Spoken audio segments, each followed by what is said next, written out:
Hello everyone, in this video I'm going to show a step-by-step tutorial on how to install Google Tag Manager in Weebly. So first we're going to go to Weebly login and open our project.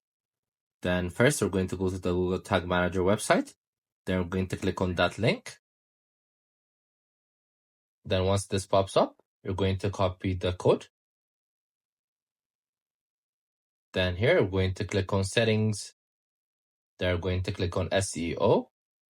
Then first we're going to insert the site description. Let's just name it with this. Then we're going to scroll downwards, and under header code, we're going to paste the code we previously copied. Then next, we're going to click on save, then publish. So our Google Tag Manager has been installed into our Weebly.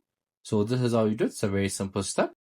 Make sure to also check our other videos as we've been posting daily. I hope you guys like this video. Subscribe for more, like for more, share for more. I hope to see you again. Goodbye.